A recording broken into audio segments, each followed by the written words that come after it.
Hello everyone and welcome. Today you find me at McLaren Beirut taking a look at the brand new 2022 McLaren GT finished in this beautiful blue color, contrasting really nicely with the tan interior that we have on this car. I have the key right here, your standard McLaren key. To unlock the car, you press on this, then to lock it on this. Then you have this trunk buttons over here, the front and the rear. I'm going to be showing you that later in the review.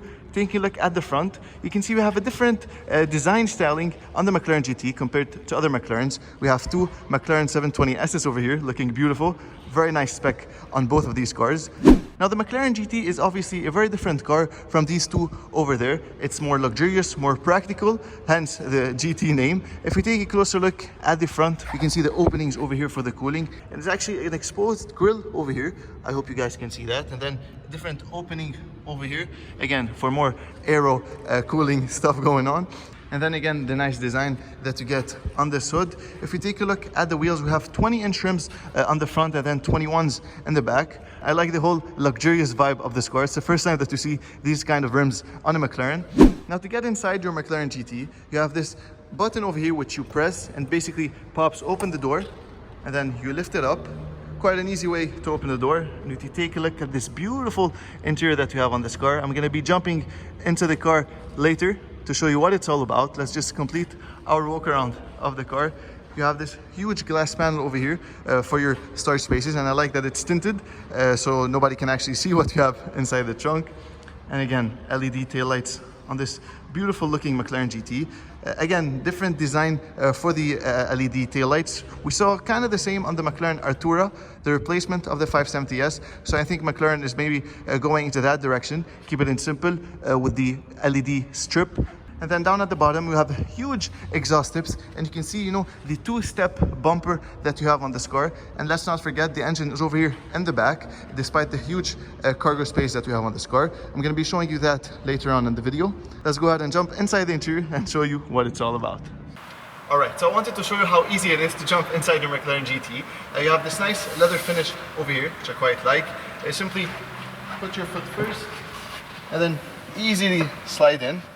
Very comfortable seating, by the way. I love those bucket seats that you have, with a very nice and commanding view inside the McLaren GT. You have a lot of visibility, you have glass all around you, which is really cool. To start off, the car is powered by a 4-liter twin-turbo V8. It's a reworked version of the V8 found in the McLaren 720S. It makes 620 PS in the McLaren GT and 630 Nm of torque. 0 to 100 is around 3.2 seconds, which is still blisteringly quick. And as we used to see on the McLaren, the chassis is all carbon fiber. It's MonoCell 2-T, and the car is actually pretty long, 4.7 meters in length, and then it weighs around 1,530 kilograms. Not a very light vehicle, but I mean, you do have a lot of power, which makes up for that. We have two packages on this car, Practicality and Premium, and both are on this car. I'm going to be explaining the difference and what each get you. You should note that the front lift system is optional, and we obviously have it on this car, which is nice to have. The front lift system adds 21 centimeters of ground clearance. And overall, it's a really nice place to be, honestly. I'm 6'1" or 186 centimeters, and it's very spacious. I have a lot of headroom, which is really nice. And again, you have this Electrochromatic sunroof, which you can change the transparency. I have it in the darkest setting, I believe, right now, but you can change that using these buttons, touch-sensitive buttons, obviously. Now, one subtle thing to note is that the center console over here adds a bit of leg room. I mean, if I'm slightly tilting my leg, I can fit it through this gap over here. It's much better than having, a whole bulge over here. This basically adds more spaciousness. Let's just close up the door. Quite a heavy door, honestly. Let's go ahead and check out more of the interior. There has been a makeover at McLaren recently, which now offers 3 categories of cars: GT cars, supercars, and ultimate cars. The GT is a mature McLaren with a sedated overall design and brilliantly does all that you'd expect from a luxury supercar. We're not completely strangers to McLaren's GT cars, as we've recently had the 570 GT as a more practical 570S, and it also offered a rear trunk. Both ride on a carbon fiber tub, with the GT using the updated MonoCell 2-T for touring and a more powerful V8 underneath, retaining the familiar 7-speed dual-clutch gearbox. As I mentioned, our car gets both packages offered by McLaren, with the Practicality pack adding a few everyday niceties. If you're wondering, the paint is Namaka blue with a vintage tan interior, and we also have the Bright package, which adds chrome inserts around the windows. Alright, so sitting inside the new McLaren GT, you can see we get the familiar McLaren interior that we used to see on other vehicles. We have the floating center console over here. I have the key in the car, so put your foot on the brake and hit this button over here. And the car turns on to life. Let's just close up the door, as you can see from here. Quite a heavy door, frankly. We have a 12.3-inch digital driver display. It's fixed, obviously, on the McLaren GT, unlike on the 720S. Portrait touchscreen, it's 7 inches on this car, but it's actually very responsive. Alright, so taking a look at the steering wheel, we have huge paddle shifters mounted on the steering wheel. They are very high quality. You can see we have aluminum accents over there, and it's all leather wrapped. It's actually a thin steering wheel. I didn't expect that. Over here on the right, you can see we have your wiper commands with cruise control stuff. You have this control over here. I was just playing around with it. If you press on P, you can see we're gonna have your parking sensors, and I have it over here on the right. If I turn it on to the left, I can control the side mirrors. Right here, as you can see, you simply, you know, push it to the right and the left as you would on a normal car. And then over here on the left of the steering wheel, again, your standard headlight commands, you know, hazards and whatnot. And then you have a stalk over here to control this screen over here in front. So you trip odometer, you know, you simply push on it, you know, to change different stuff. And then over here you have your headlight commands, and then you can open up the trunk from here or the frunk. So you have buttons over here. They are very high quality. I like that. We have an air vent over here on the left, Bowers & Wilkins speakers, and I like the ambient lighting that you get over here. It's actually engraved inside the aluminum, so when the car is off, you don't actually see the ambient lighting. It's the first time on the McLaren. And over here on the doors, it's actually, look at this big door panel. It's all leather wrapped. Cool thing to note, you have a small cubby space over here. I mean, it's fairly deep. You can put a lot of stuff inside here. To open up the door, you simply pull on this, and you can see the door basically opens. Let's just slide it back inside, and you can see the window basically opening and closing when you want to open up the door. Automatic windows, obviously, on your McLaren GT. And then coming on to the center console, we have 2 air vents, as you can see, and it's all very nicely leather wrapped.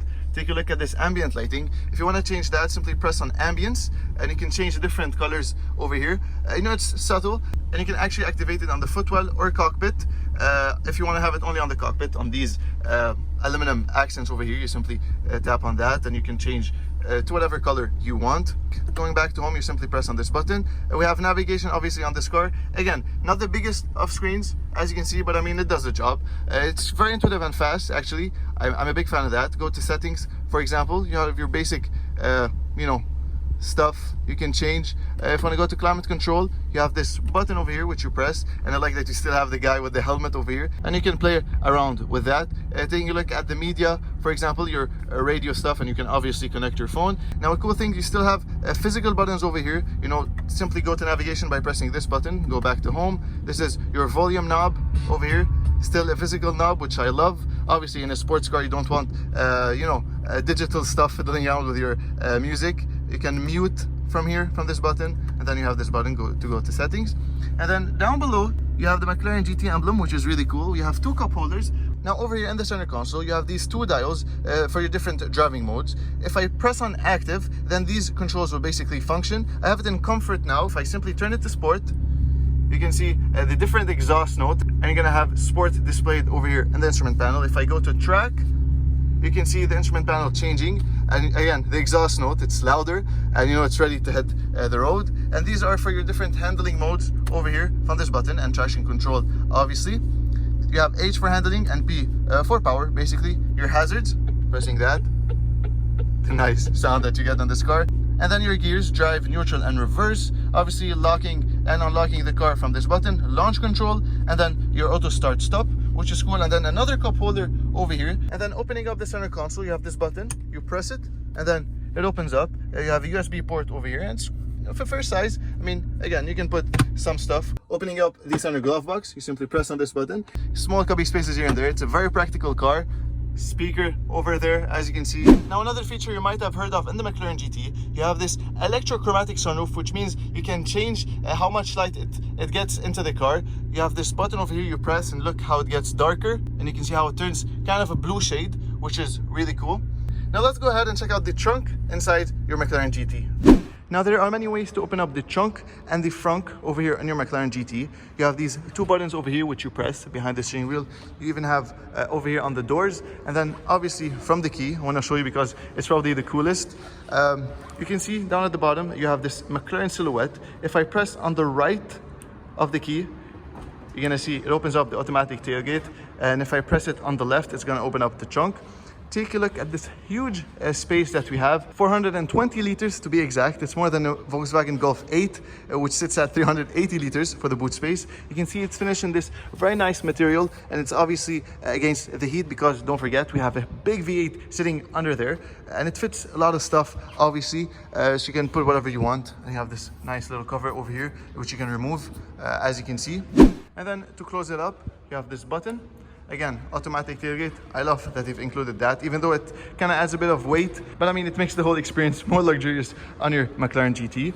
Now, if I quickly come here over to the front and then open up the front trunk, you press on the left of the key and it basically pops it open. Obviously not automatic, so you simply have to pull it up by yourself. Again, decent size, 150 liters of boot space. It's actually fairly deep. You can put a lot of stuff. We have the trickle charger that I've just put inside the car. But it's overall a very usable space, 570 liters in total, which is more than a BMW 5 Series. I mean, a huge thumbs up for McLaren. Interestingly enough, the front trunk can also fit 131 Big Macs, which can be very useful if you're into that. I'm honestly really fond of the calmer and more mature design of the McLaren GT, and the abundance of practicality makes it a very sensible daily driver. Direct competitors of the GT include the Porsche 911 Turbo S, Ferrari Roma, and Aston Martin DB11, but definitely offers more room than all three. I've heard people complaining about the infotainment system, but it's actually so direct, fast, and very easy to use, and they've kept physical buttons, which is a win for me. The whole cabin is finished in leather and high-quality controls, and the massive space behind your back definitely creates a spacious yet cozy atmosphere.